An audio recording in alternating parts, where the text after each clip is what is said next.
El Evangelio según Marcos. Es uno de los primeros registros de la vida de Jesús, y las tradiciones históricas más cercanas enlazan este libro con un escriba cristiano llamado Marcos o Juan Marcos. Él fue un colaborador de Pablo y un compañero cercano de Pedro. De hecho, un historiador de la iglesia antigua llamado Papías registra que Marcos había recolectado todo el testimonio ocular y las memorias de Pedro y luego las acomodó en este registro. Pero Marcos no reunió al azar todas las piezas, sino que diseñó cuidadosamente la historia de Jesús. En la primera línea del libro, Marcos hace esta declaración respecto a Jesús: principio del Evangelio de Jesucristo, el Mesías, Hijo de Dios. Lo que es interesante es que esta es la única vez que Marcos te dirá lo que piensa. En el resto del libro, él te va a influenciar simplemente poniendo las acciones y palabras de Jesús delante de ti y mostrándote cómo otras personas reaccionan a él. Marcos ha diseñado la historia de Jesús como un drama con 3 actos. El primero sucede en Galilea, el tercero en Jerusalén, y el segundo acto muestra a Jesús en el camino de un lugar a otro, y cada uno de los actos se enfoca en un tema repetido. En el primer acto, todo el mundo está asombrado por Jesús y se preguntan: ¿quién es este Jesús? En el segundo acto, son los discípulos los que están luchando por entender qué significa que Jesús es el Mesías. Y luego, en el tercer acto, vemos la sorprendente paradoja de cómo Jesús se convierte en el rey mesiánico. Entremos en la historia y veamos cómo se desenvuelve. Después de la línea introductoria, Marcos comienza con una cita de los antiguos profetas, Isaías y Malaquías, quienes dijeron que Dios enviaría un mensajero a Israel para prepararlos para cuando Dios mismo venga a rescatar a su pueblo y se convierta en su rey. Y Marcos presenta a Juan el Bautista como el mensajero. Y luego, justo cuando esperas que Dios aparezca personalmente, Marcos presenta a Jesús. Y mientras él llega a la escena, los cielos se abren, el Espíritu de Dios desciende sobre Jesús y Dios dice: «Tú eres mi Hijo amado». Después de esto, Marcos pone delante de nosotros un resumen del mensaje central de Jesús. Él fue por Galilea, anunciando las buenas nuevas de que el reino de Dios se ha acercado. Jesús está continuando con la historia de las Escrituras del Antiguo Testamento sobre la operación de rescate de Dios para su mundo. A través de Jesús, Dios está restaurando su reino sobre el mundo al confrontar y derrotar el poder de la maldad sobre las vidas de las personas. Y entonces las invita a vivir bajo su reino al seguir a Jesús. A partir de aquí, Marcos nos da un gran bloque de historias, mostrándonos el poder de Jesús mientras Él trae el reino de Dios. Él va sanando a personas cuyos cuerpos están enfermos o quebrantados, o bajo la opresión de poderes espirituales oscuros. Y Jesús incluso hace algo que, para el pueblo judío, solo Dios tiene el derecho de hacer. Él perdona los pecados. Y las acciones de Jesús producen muchas respuestas diferentes. Algunos le siguen y se vuelven sus discípulos. Otros todavía no saben qué pensar y otros lo rechazan completamente, especialmente los líderes de Israel, quienes lo acusan de blasfemar contra Dios y de recibir poder del mal. Pero Jesús no está sorprendido por estas respuestas. De hecho, Él apunta a ellas. En el capítulo 4, Marcos ha recolectado muchas de las parábolas de Jesús acerca de la naturaleza misteriosa y escondida del reino de Dios. Jesús dice que su mensaje es como una semilla cayendo en distintos tipos de suelo. Algunos son receptivos y otros no. O que es como una semilla de mostaza que es muy pequeña, parece insignificante, pero luego crece enormemente y sorprende a todos. El punto de Jesús es que Él realmente es el Mesías que trae el reino de Dios, pero no luce como nadie lo esperaba. Esta creciente confusión acerca de Jesús entre las multitudes está conectada con la idea clave que Marcos enfatiza al final del primer acto, que incluso entre los discípulos de Jesús hay confusión. Ellos también están luchando por entender quién realmente es Jesús. Y eso nos lleva al segundo acto. Este comienza con una conversación crucial. Jesús aparta a los discípulos y les pregunta: ¿quién dicen ustedes que soy? Y Pedro dice: tú eres el Mesías. Pero luego queda claro que Pedro quiere decir que Jesús es un rey militar victorioso, del linaje de David, que rescatará a Israel de los romanos. Pero para Jesús, ser el Mesías significa que Él es el rey, siervo sufriente de Isaías 53, quien traerá el gobierno de Dios entregando su vida en Jerusalén. Y los discípulos no lo entienden. Ellos piensan que seguir al Rey Jesús significa ser famosos e importantes.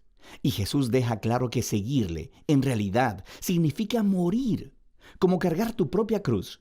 Significa rechazar la violencia, el orgullo y el egoísmo, y entregar tu vida a favor de otros en actos de servicio y amor. Él tiene la misma conversación con ellos 2 veces más.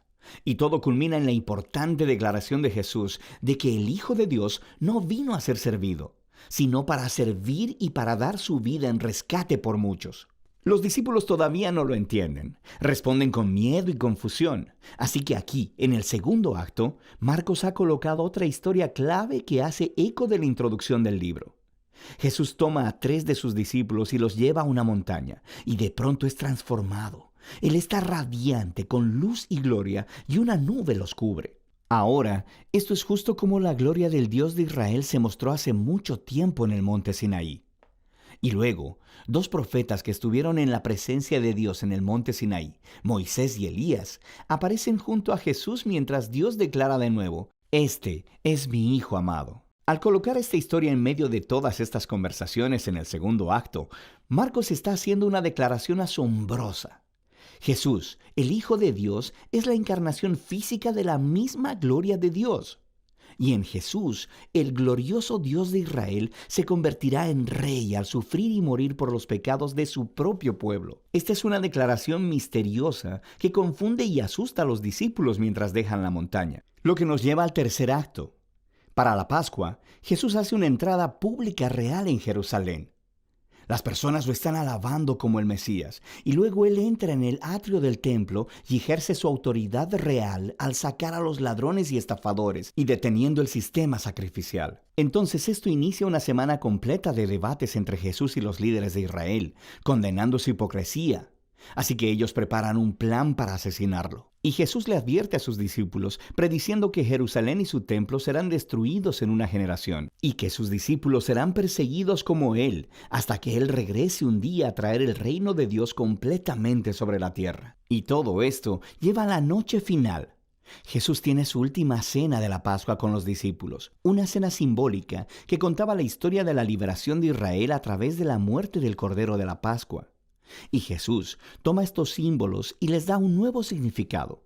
Ellos apuntan a la liberación del pecado y la muerte, que sucederá a través de la muerte del Mesías, el siervo sufriente. A partir de aquí, la historia se acelera al arresto de Jesús, su juicio delante de los sacerdotes de Israel y el gobernador romano Pilato, y todo eso resulta en la crucifixión de Jesús, y culmina en una escena clave que encaja con las escenas importantes del primer y segundo acto, excepto que, esta vez, es oscuridad lo que desciende y no una nube.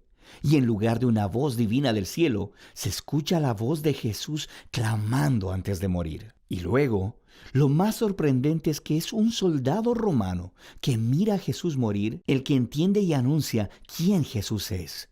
Este hombre era el Hijo de Dios. Él es la primera persona en la historia en reconocer la sorprendente declaración acerca de quién Jesús es.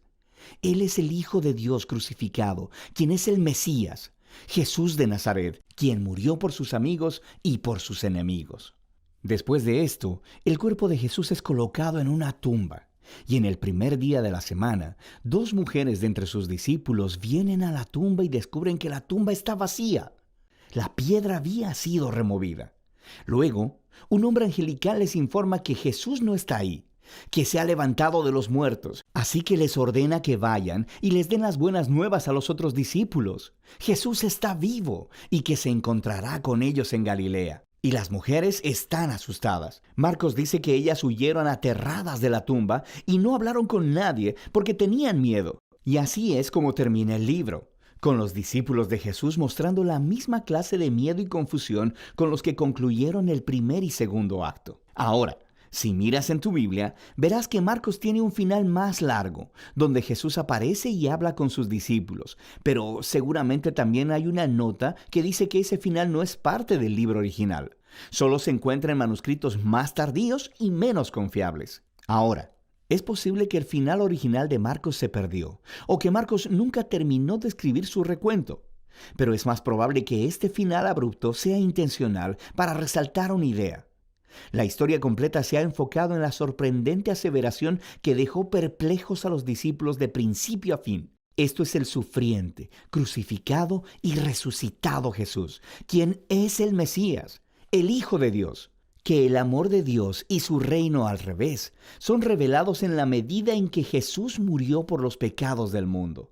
Así que esta historia termina sin una conclusión y te obliga a ti, el lector, a luchar con esta extraña y escandalosa declaración acerca de Jesús. ¿Vas a huir como los discípulos? ¿O reconocerás a Jesús como tu rey y anunciarás las buenas nuevas? Solo tú puedes responder esa pregunta. Y de eso se trata el Evangelio de Marcos.